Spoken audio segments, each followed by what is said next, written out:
Amén. Pues seamos todos bienvenidos, hermanos, a la casa de nuestro Dios. Una vez más, estamos ya normalizando las actividades, regresando a ellas. Les recordamos, hermanos, que el último domingo del mes estaremos celebrando el 52 aniversario de la iglesia. El aniversario es el 31 de diciembre, pero no es la mejor fecha para tener un culto aniversario, entonces siempre se pospone hasta que estamos de regreso. Les pedimos que lo tomen en cuenta. Va a ser en el terreno, allá al lado de Walmart, Hacienda del Jacal, para que podamos hacer nuestros preparativos y participar de ese tiempo. Seguramente habrá necesidad de solicitar su apoyo en algunas cosas para que podamos trabajar juntos en la celebración de este aniversario. Estará predicando el hermano Jaime Zamora, que es pastor, no recuerdo el nombre de la iglesia, Estrella Belén en León, si mal no recuerdo, y estará compartiendo con nosotros la palabra de Dios por estos 53 años. Les pedimos que lo tomemos en cuenta. Será, creo que es 28, si mal no recuerdo, el último domingo del mes, y estaremos reuniéndonos para darle gracias a Dios por todos estos años. Vamos, hermanos. Entre los pueblos de raigambre católica, como el nuestro, la figura de los Reyes Magos está íntimamente ligada a tradiciones navideñas. Es paradójico que los evangelios hablen tan poco de estos personajes y aún así sean algunos de sus protagonistas más fascinantes. Durante la Edad Media se consideró el asunto como cosa juzgada y echó raíces en la cultura occidental y concretamente en la cultura española. Así, en el mundo hispánico, Reyes no solo se convirtió en un nombre de lugar, sino también en nombre propio, en nombre de persona. Durante la Edad Media se fechó la visita de los magos a la ciudad de Belén el día 6 de enero, más o menos el tiempo de la Navidad entre los cristianos ortodoxos. Se estableció que los magos eran tres, que se llamaban Melchor, Gaspar y Baltasar, e incluso se ubicó el lugar de su sepulcro. Pero la base de estas afirmaciones son simples fábulas, un hecho que no es necesario esforzarnos para tratar de demostrar. Pero al margen de estos mitos, de estas cuestiones, la visita de los magos a Belén dio lugar al registro de dos sucesos verdaderamente históricos, a saber, la ubicación del nacimiento del Señor Jesús en la aldea de Belén, como efectivamente había profetizado Miqueas en el capítulo 5, versículo 2 de su profecía, y la datación del acontecimiento en los últimos días de la vida de Herodes el Grande. Pero los silencios de las Escrituras nos generan preguntas ineludibles. ¿Quiénes eran estos magos? ¿Qué clase de magos eran? ¿De dónde provenían? Y lo más importante, ¿a qué fueron concretamente a Belén? A fin de buscar respuesta a estas preguntas, les invito a considerar el tema que hemos titulado Misterios y certidumbres de una mágica visita. Antes, hermanos, de pensar en las enseñanzas de este pasaje, quisiera decir que es curioso que incluso en la geografía de nuestro país existen diferencias culturales respecto a estas cuestiones. En el norte de México, la fecha más importante para los niños es la Navidad, es el 24 de diciembre. El que trae los regalos es Santa Claus o el Niño Dios, si alguien pertenece a la tradición católica. En el centro de México son los Reyes. Pero es un falso dilema, es un falso debate, porque los niños no tienen ningún problema en que les regalen juguetes el 24 de diciembre y lo hagan también el día 6 de enero. Para ellos no hay ningún problema con eso. Pero, hermanos, forma parte de la cultura en la que crecemos, lo que nos lleva a tratar de entender qué es lo que realmente la palabra del Señor nos enseña al respecto. Hay cuando menos tres verdades que se derivan de este pasaje. La primera tiene que ver con la identidad de los magos. El nombre mago o magos es de origen persa y, según Heródoto, el padre de la historia, denominaba a la casta sacerdotal de los medos y de los persas.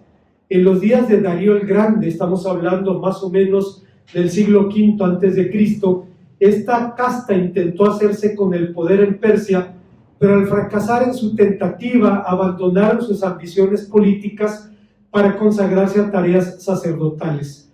La naturalidad con la que el Evangelio habla de los magos es evidencia de que en tiempos del Nuevo Testamento el contacto entre los hebreos y los medo-persas era ya añejo.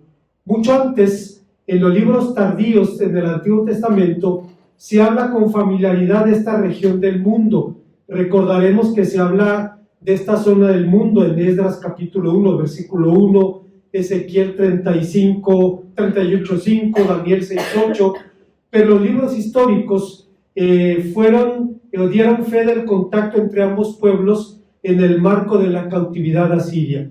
La cautividad asiria ocurrió más o menos en el 722 a.C. y el segundo libro de Reyes nos dice al respecto: el rey de Asiria tomó Samaria y llevó cautivo a Israel a Siria y la puso en Jalá, en Jabor, junto al río Gozán, en las ciudades de los persas. En 2 Reyes capítulo 17, versículo 6. Pese a que estos pueblos eran mayoritariamente monoteístas, es decir, en su mayoría creían en un solo Dios, y a pesar de que creían en el deber de hacer el bien y desechar el mal, en la nobleza del trabajo, etc., no obstante mantenían diferencias irreconciliables con los hebreos, y por ese motivo resulta inadmisible, resulta imposible la afirmación del llamado Evangelio árabe de la infancia, que dice que la anunciación del nacimiento de Jesucristo era una profecía de Zaratustra o de Zoroastro.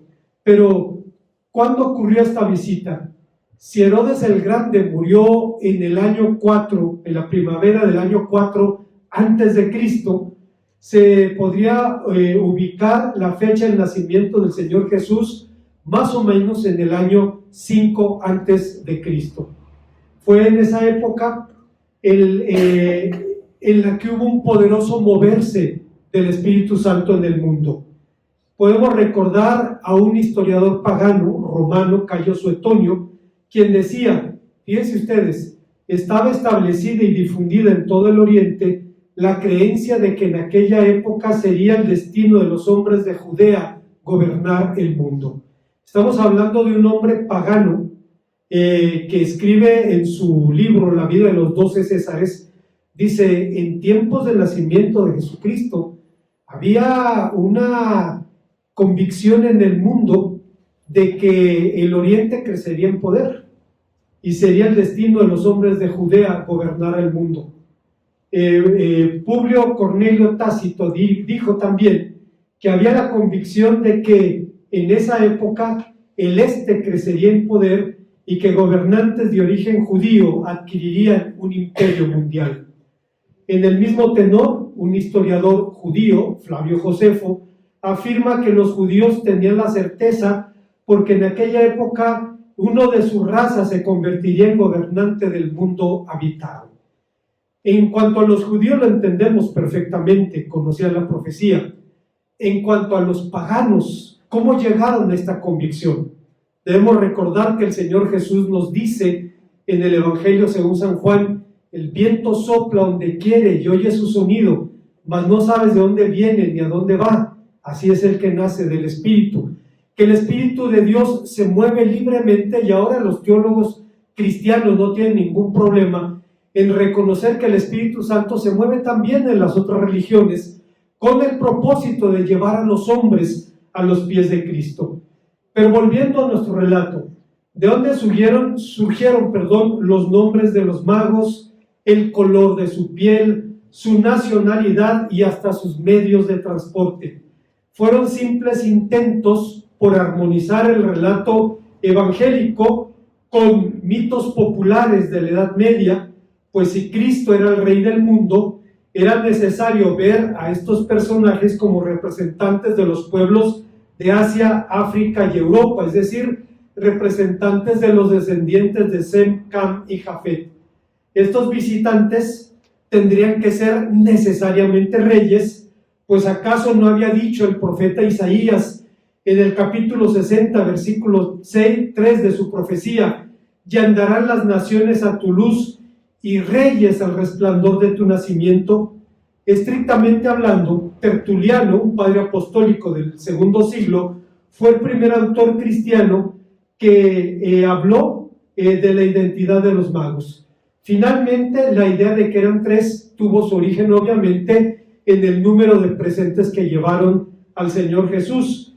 Y aunque Orígenes, padre griego del tercer siglo, proponía este número derivándolo de los tres varones que visitaron al patriarca Abraham en el encinar de Mamre. Usted recordará el relato del capítulo 18 del libro de Génesis.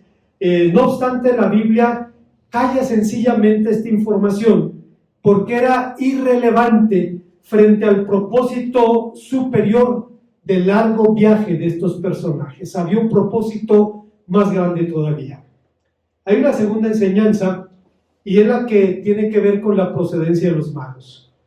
Cuando la Biblia guarda silencio, el mito y la leyenda abren la boca. Cuando la palabra de Dios no dice algo sobre un asunto, de inmediato se pretende ponerle palabras en la boca a Dios para explicar lo que quisiéramos entender. Así, al señalarse el Oriente como el difuso lugar de la procedencia de los magos, surge la pregunta: ¿de dónde concretamente? ¿De Arabia, de Babilonia o de Persia? Debemos recordar, hermanos, que en la noción geográfica de los judíos, los puntos dominantes eran el norte y el sur, por una razón muy simple.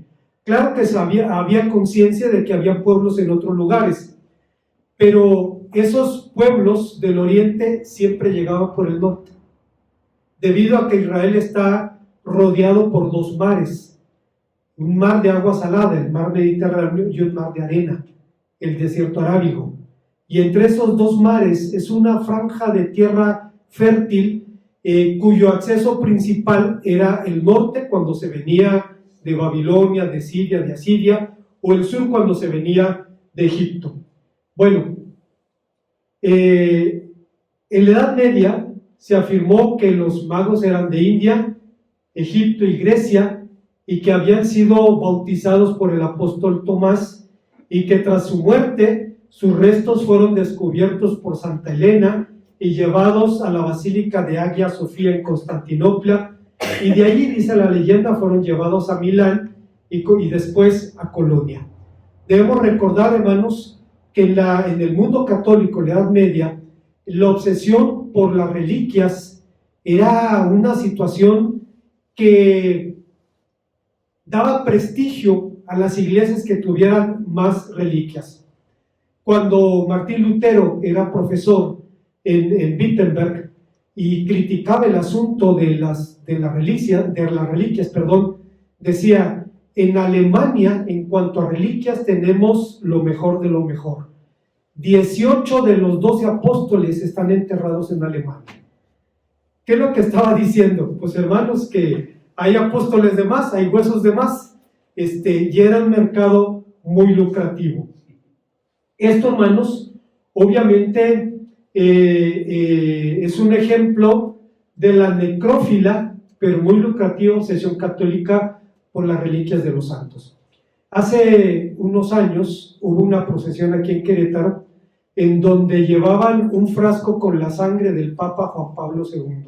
Mi esposa lo vio y dice: es tan triste, tan desolador ver a la gente caminando detrás de un frasco, dice, con sangre allí. Dice: quién sabe si sangre o no. Dice: lo cierto es que van allí y las personas van detrás de los restos de un ser humano. Yo no me imagino, hermanos, una procesión evangélica con la sangre de Carlos Spurgeon, o sea, es algo inimaginable para nosotros, pero forma parte del espíritu del catolicismo, al menos en nuestra tierra. Pero ni los autores del Nuevo Testamento ni los padres apostólicos hablaron nada sobre estos asuntos respecto a la muerte de los magos. En los Hechos nunca hubo un consenso de la procedencia de estos hombres.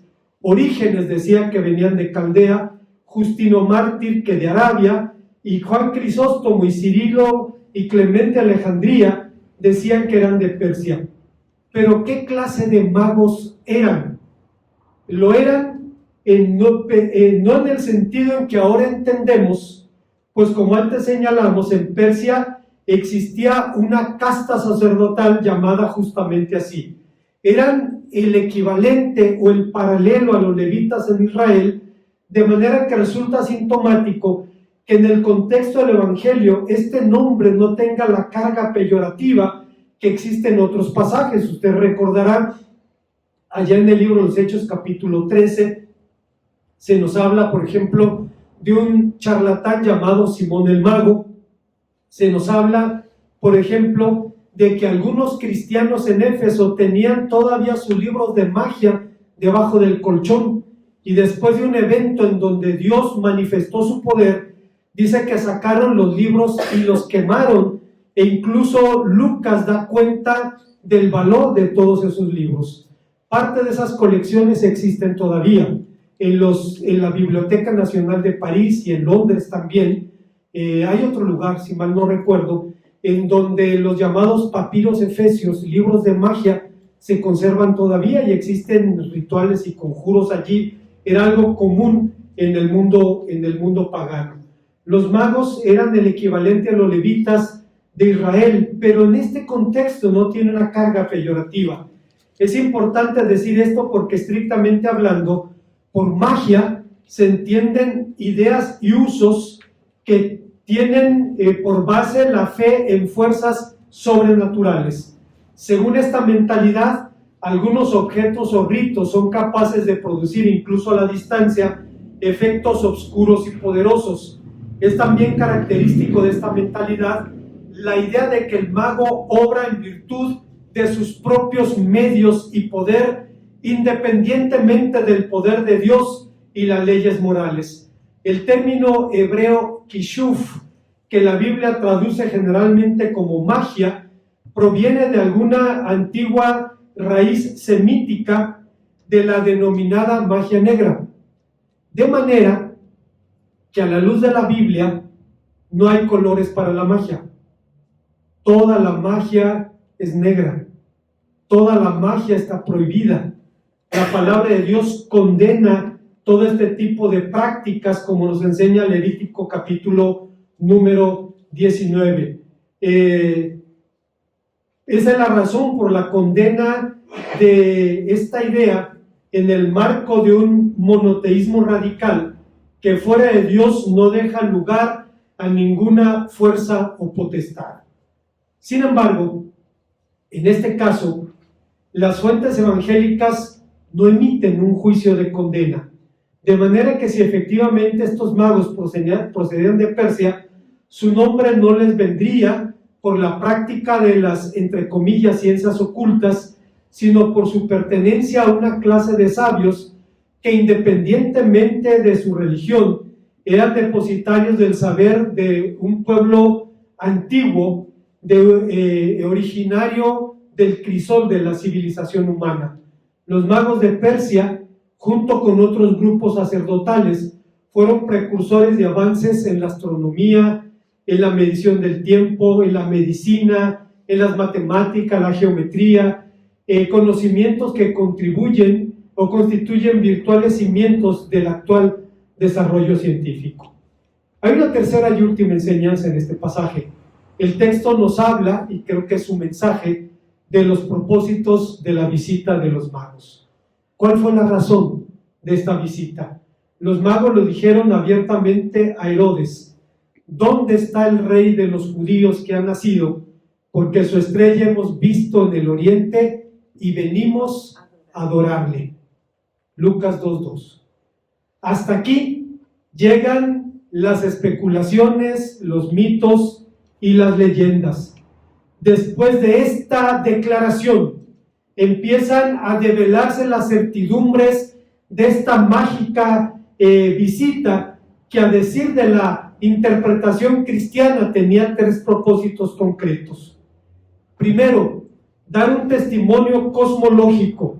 La estrella simboliza la obediencia del universo entero a su rey y a su creador. Esta idea no es extraña en el Nuevo Testamento, pues ya San Pablo nos había dicho en su carta a los Colosenses, capítulo número 1, hablando acerca de Jesucristo. Él es la imagen del Dios invisible, el primogénito de toda la creación, porque en Él fueron creadas todas las cosas, las que están en los cielos y en la tierra, visibles e invisibles, sean tronos, sean dominios, sean principados, sean potestades. Todo fue creado por medio de Él y para Él. Y Él es antes que todas las cosas, y todas las cosas en Él subsisten. Y Él es la cabeza del cuerpo, que es la iglesia, que es el principio, el primogénito de los muertos, para que en todo tenga la preeminencia. A diferencia de lo que dicen los sectarios, entre ellos los testigos de Jehová, que primogénito significa la primer criatura de Dios, los cristianos entendemos perfectamente que Jesucristo fue engendrado y no creado de la misma naturaleza del Padre. Esta afirmación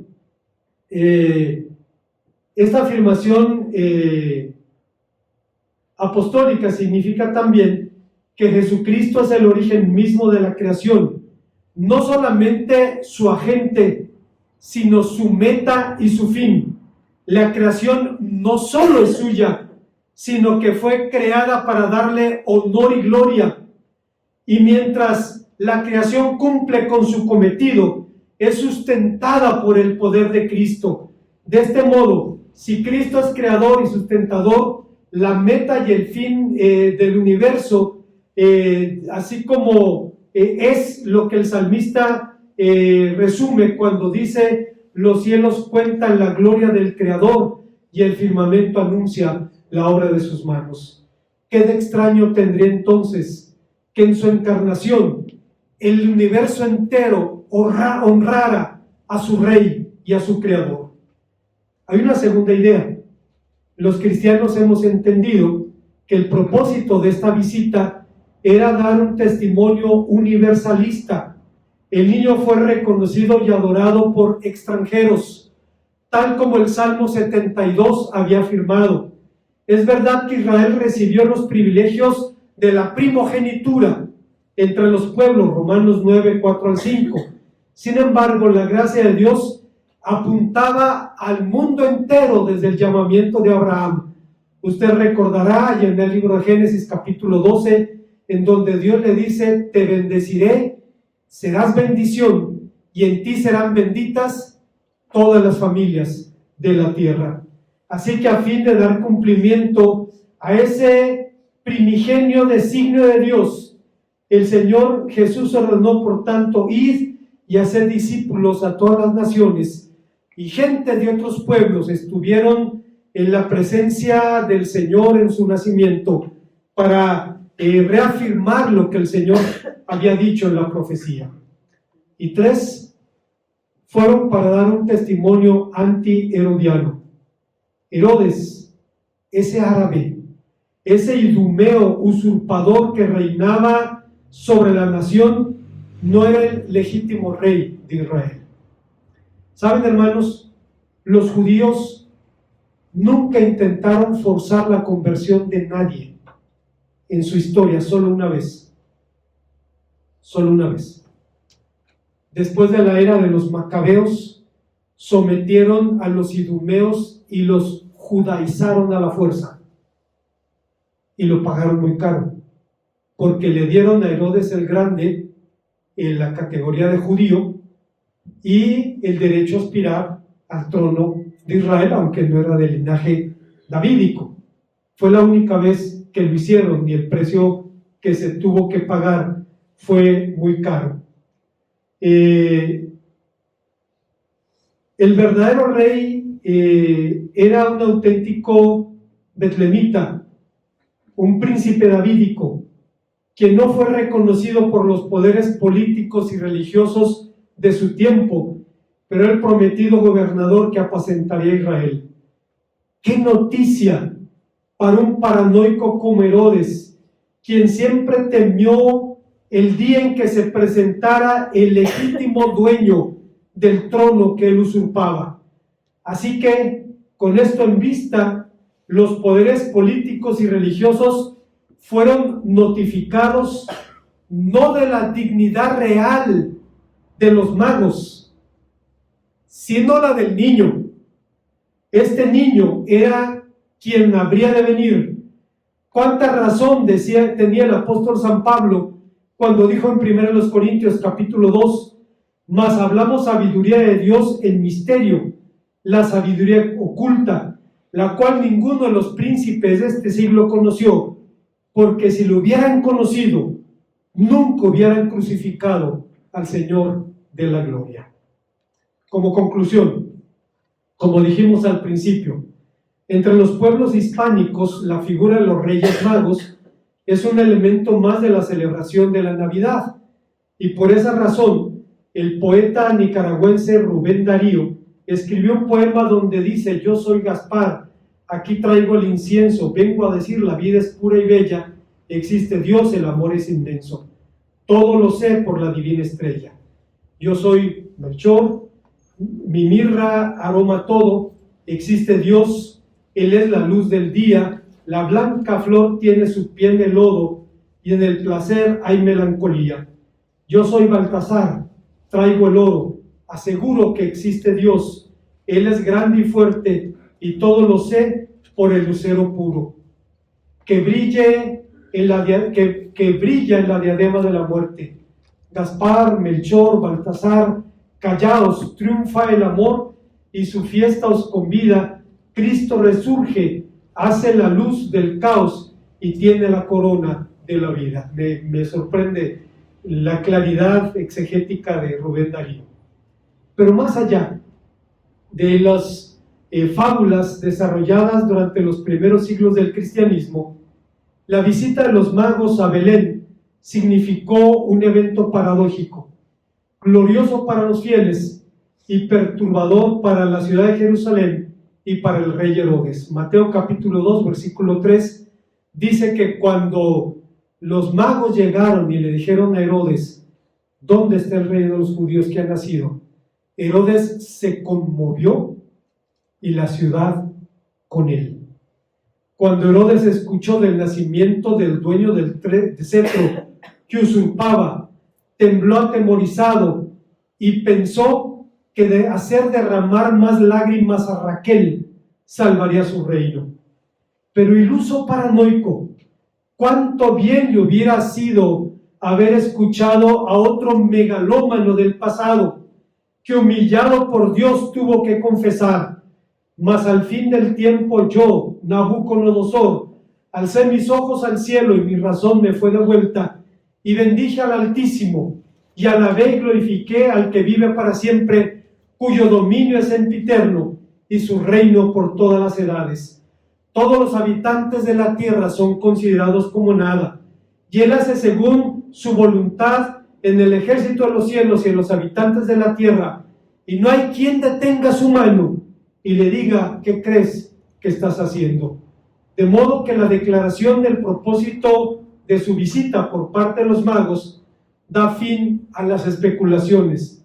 La intención de esta mágica visita fue adorar al Rey de la Gloria.